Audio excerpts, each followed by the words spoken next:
Kompas Petang kami lanjutkan, saudara. Warga Iran memadati Grand Mosalah di Teheran untuk mengikuti prosesi awal pemakaman nasional mendiang pemimpin tertinggi Iran, Ayatollah Ali Khamenei.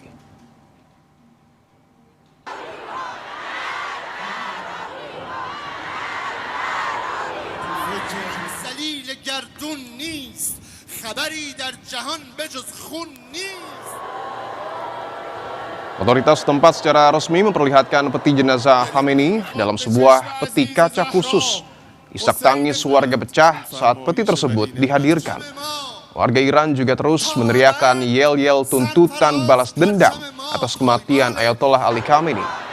Khamenei wafat pada usia 86 tahun menyusul serangan udara Israel di awal perang pada 28 Februari lalu yang berlanjut pada saling serang antara Iran dan Amerika Serikat.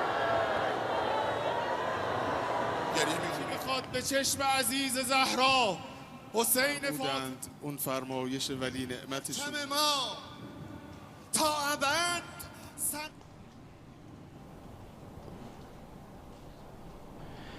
Sejumlah delegasi negara juga memberikan penghormatan kepada mendiang pemimpin tertinggi Iran, Ayatollah Ali Khamenei. Mulai Sabtu, Iran akan mengadakan upacara pemakaman untuk Khamenei. Jenazah pemimpin tertinggi Iran ini akan dibawa berkeliling kota di Iran dan Irak yang bertetangga sebelum dimakamkan.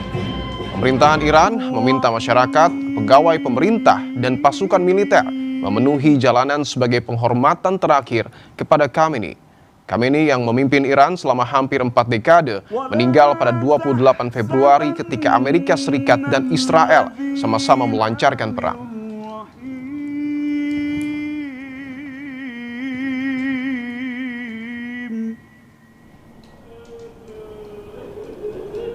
من المؤمنين رجال صدقوا ما عاهدوا الله عليه.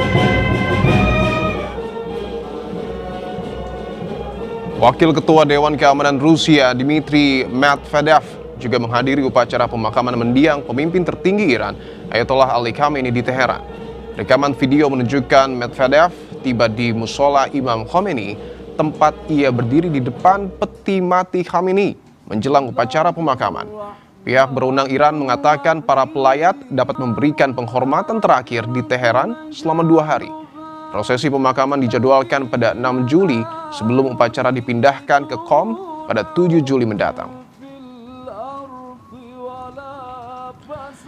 Warga Iran terus memadati Teheran untuk mengikuti prosesi upacara pemakaman Ayatollah Ali Khamenei. Yang jadi pertanyaan, apakah pemakaman Ayatollah Ali Khamenei akan dihadiri putranya, yakni Ayatollah Mujtaba Khamenei, yang saat ini menggantikan tugas ayahnya sebagai pemimpin tertinggi Iran. Kita bahas bersama dosen ilmu politik Universitas Udayana, Fata Filomeno Borromeo Duarte, dan dosen internasional Institute for Islamic Studies, Qasim Muhammadi. Pak Qasim dan juga Mas Fata, selamat petang semua. Selamat petang, Oke, saya ingin ke Pak Qasim terlebih dahulu. Mungkin bisa digambarkan Pak Qasim suasana di kota Teheran saat ini dalam prosesi rangkaian pemakaman ini seperti apa, Pak Qasim? Ya, saya harus menjelaskan beberapa poin tentang pemakaman ini. Ini bukan pemakaman yang biasa. Pemakaman ini saya kira penting dalam banyak hal. Pertama, pemakaman ini mungkin akan menjadi pemakaman terbesar dalam sejarah sejauh ini dengan jumlah peserta sekitar 20 sampai 35 juta orang yang akan berpartisipasi. Poin kedua, masalah pemimpin Iran itu bukan hanya tokoh politik, tetapi beliau itu juga seorang ulama besar, salah satu ulama terbesar, terutama bagi kaum Syiah di dunia dengan pengikut sekitar 300 juta orang dari seluruh dunia. Dan poin ketiga, selama bertahun-tahun aparat propaganda Amerika dan Israel mereka telah mencoba menggambarkan rakyat Iran sebagai penentang pemerintah dan kepala negara Iran, sementara kehadiran rakyat Iran dalam pemakaman ini dan perpisahan pemimpin tertinggi Iran itu, saya kira itu membuat kebohongan besar ini tidak efektif. Oke, bahwa tadi Pak Kasim menyebutkan ada 20 hingga 25 juta rakyat yang kemudian datang di Teheran untuk mengikuti penghormatan terakhir kepada mantan pemimpin tertinggi Iran. Tapi pertanyaannya, apakah kemudian Mujtaba Khamenei juga akan hadir di sana, Pak Kasim? Ya, ini belum jelas, kita tidak ketahui apakah itu akan terjadi atau tidak, tapi itu harus kita ketahui bahwa Iran sedang berperang dengan para penjahat paling keji dan jahat di masa kini dan bahkan mungkin sepanjang sejarah. Makhluk-makhluk yang kejahatan dan kejamannya masa lalu tidak bisa mungkin temukan, dan itu sudah terbukti bahwa sudah mereka membunuh ratusan ribu orang di Gaza, di Lebanon, di Iran, dan juga sudah terbukti bahwa mereka tidak mematuhi perjanjian atau kesepakatan apapun, sehingga sangat mungkin mereka tidak akan beliau itu tidak akan berpartisipasi dalam upacara resmi ini, kecuali tim keamanan beliau itu meyakinkan beliau bahwa tidak ada bahaya atau ancaman untuk beliau itu. Iya, oke. Saya ingin ke Mas Efata. Apa sesungguhnya, Mas Efata, menurut analisa Anda, alasan dari Mujtaba hingga kini belum tampil ke publik? Apakah ini hanya sekedar soal faktor keamanan atau mungkin ada faktor lainnya? Baik, terkait dengan faktor keamanan, kita perlu melihat bahwa Donald Trump sendiri sudah mengancam ya akan melakukan pengeboman. Tetapi tentunya Donald Trump juga di satu sisi yang lain mengatakan bahwa akan memberikan kelegaan selama 7 hari begitu. Dan kita tahu bahwa Israel juga mengancam akan melakukan serangan ketiga. Dan per hari ini juga Israel melakukan satu agresivitas yang sangat luar biasa di Lebanon, di Suriah, dan juga di wilayah Gaza. Maka secara umum kita bisa simpulkan bahwa faktor keamanan lah yang menyebabkan Mujtaba mungkin ke depannya tidak akan hadir. Akan tetapi kebijakan-kebijakannya tentu merupakan hal yang cukup dirasakan oleh publik Iran hari ini. Maka kehadiran dalam kesempatan kali ini justru malah membahayakan. Dan hal itu terkonfirmasi juga dalam beberapa statement dari para pemimpin ya yang hadir. Mereka mengatakan bahwa hari ini akan ada doktrin kepalan tangan. Jadi ini menjadi salah satu poros perlawanan yang sangat kuat. Dan itu menjadi salah satu ideologi yang dibawa oleh Mujtaba. Saya lihat demikian. Ya, karena sebelumnya juga Menhan Israel menyebut bahwa Mujtaba ini akan ditargetkan untuk dibunuh atau menjadi target selanjutnya. Tapi pertanyaan saya, melihat kondisi Iran saat ini, apakah betul Iran masih dalam ancaman dari Amerika Serikat ataupun Israel, Mas Efata? Ya, bahwa kita bisa lihat ada, kalau di dalam ilmu politik itu argumentum ad populum ya. Jadi Iran memainkan strategi bahwa masa yang berkumpul hari ini itu membuktikan bahwa mereka cukup solid dan mampu menghadapi segala macam tantangan yang ada.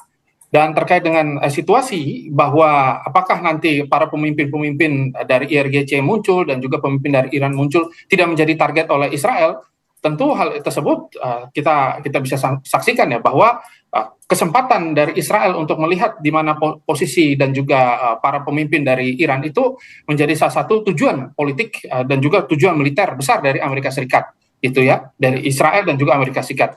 Maka hal-hal tersebutlah yang tampaknya menjadi salah satu poin yang dihindari lah dalam kesempatan hari ini. Dan kita tahu bahwa kebijakan pertahanan dalam kedua belah pihak dan juga poros-poros perlawanan yang saat ini justru berkumpul malah menjadi satu poin yang diamati. Maka ini bisa dikatakan sebagai strategi pengepungan. Ditambah Netanyahu mengatakan bahwa akan ada pertemuan khusus lagi nanti di Amerika Serikat dalam waktu dekat. Kita tahu bahwa hubungan Israel dan Amerika ini kan sedang buruk. Amerika Serikat sebenarnya ingin fokus pada Indo-Pasifik, tetapi dengan kondisi bahwa Israel terus menyerang Lebanon, mau dan tidak mau Amerika harus naruh mata juga di wilayah Timur Tengah. Nah, Iran membalas dengan strategi yang berbeda bahwa koalisi-koalisi yang berkumpul hari ini dan bahkan ada beberapa pemimpin-pemimpin yang bertikai ya di Irak juga ada muncul, terus ada milisi-milisi yang hadir begitu, dan ini menjadi tanda bahwa sebenarnya Timur Tengah ini cukup terkonsolidasi dengan sangat baik. Tetapi Amerika justru tidak mengharapkan hal tersebut dan akan melakukan tekanan terus. Oke, saya ingin ke Pak Kasim. Apakah Anda memiliki informasi, Pak Kasim, sebenarnya seperti apa kondisi dari Mujtaba saat ini sebenarnya? Apakah betul informasi yang kemudian beredar bahwa Mujtaba mengalami luka parah? Iya, tidak begitu. Kita pasti bahwa beliau itu dalam keadaan selamat, dan itu juga bahkan dikonfirmasi sama musuh-musuh itu Amerika Serikat dan Israel, bahwa itu beliau itu yang sekarang memutuskan putusan-putusan yang sekarang beredar di Iran. Dan ya, tapi sebagaimana yang dikatakan, sekarang masih masih berlangsung perang Iran dan Amerika Serikat, walaupun sekarang ada gencatan senjata, tapi masih saya kira bahwa mereka menunggu mungkin kesempatan untuk menyerang lagi. Oleh karena itu semua pihak di Iran itu, termasuk pimpinan, mereka sudah siap untuk kalau ada perang lagi atau kalau ada serangan lagi, mereka juga akan masuk lagi dalam perang itu. Dan kali ini itu sudah diumumkan oleh Iran secara resmi dan secara tidak resmi, back channel, bahwa kali ini bukan macam kali sebelumnya, pasti berkali-kali lipat akan Iran itu akan menyerang Amerika Serikat dan pangkalan-pangkalan mereka dan juga Israel itu. Oke, saya ingin ke Mas Efat. Apakah artinya kalau kita dasari pada pernyataan dari Pak Kasim, ada kemungkinan besar bahwa setelah prosesi pemakaman ini Amerika Serikat ataupun Israel akan kembali menyerang Iran? Ya, kemungkinan tersebut tentu tetap ada ya. Kita tahu bahwa sebenarnya Israel juga selama ini membangun hubungan yang sangat baik dengan Amerika Serikat. Dan kita tahu bahwa ada berapa juta ton ya persenjataan Amerika Serikat yang sudah digeser ke Israel. Dan kita juga melihat bahwa agresivitas dari Angkatan Laut dari Amerika Serikat yang kali ini menambah hingga kurang lebih 24 kapal perang ya. Nah, ini kan tanda bahwa semua dalam posisi yang cukup steady begitu. Maka kalau ditanya apakah nanti ke depannya akan ada agresivitas atau ada serangan, tergantung kesepakatan nuklir. Kalau terjadi kesepakatan nuklir, maka Amerika ini tidak ingin menyerang, Amerika ingin melihat ya, ke depan Iran sepakat dulu terkait dengan kesepakatan nuklir. Kalau hal tersebut sudah tercapai secara politik dan memang benar-benar sudah ada degradasi yang sangat signifikan, maka mungkin saja serangan tersebut bisa saja muncul. Atau Amerika Serikat ingin ya memiliki satu semangat bahwa stop, kita sudah mencapai tujuan politik yang ada begitu. Dan kemenangan strategi victory bisa nanti diumumkan dari masing-masing negara. Akan tetapi dalam kondisi sampai saat ini, situasi tersebut memang belum jelas terlihat, maka serangan-serangan yang dilakukan, terus tekanan-tekanan yang dilakukan, bahkan Israel juga mengunci beberapa wilayah, ya wilayah-wilayah zona keamanan yang sebenarnya harusnya tidak diduduki. Ini menjadi tanda bahwa tugas dari Amerika Serikat sekarang dikerjakan oleh Israel, begitu. Jadi masih akan ada situasi yang cukup panas ke depannya. Oke, bahwa ada delegasi 45 negara yang akan datang, yang sudah datang. Koreksi kalau saya salah, tapi ada utusan khusus Presiden Rusia, Vladimir Putin, kemudian juga ada Wakil Presiden Turki, dan juga Presiden Georgia. Apakah kedatangan tamu-tamu ini, Pak Kasim, menunjukkan juga sebenarnya siapa kawan dan juga siapa lawan dari Iran itu sendiri? Iya, pasti hampir kalau saya tidak salah 100 negara sudah kirim delegasi resmi mereka dari pemerintah mereka. Dan walaupun ada tekanan yang cukup besar, itu ada informasi dari beberapa pakar politik yang dari back channel bahwa ada tekanan dari Amerika Serikat atas hampir semua negara, dan mereka diancam untuk berpartisipasi dalam upacara pemakaman Ayatollah Sayyid Ali Khamenei. Tapi ada 100 delegasi dari negara-negara dari mana-mana, khususnya dari negara-negara yang berteman sama Iran juga. Bahkan ada sebagian delegasi dari negara-negara yang mungkin tidak begitu relasinya dan hubungannya sama Iran itu mungkin tidak begitu bagus, tapi masih ada. Tapi yang sekarang menakjubkan kami ini di Iran, kenapa tidak ada delegasi dari Indonesia ini? Sekarang ada satu persoalan yang kita... Ya, saya tambahkan informasi Pak Kasim bahwa kami mendapatkan informasi dari Kementerian Luar Negeri bahwa sudah mengutus Duta Besar RI untuk kemudian datang ke sana atas nama Bapak Roy Sumirat. Saya ingin ke Mas Efata.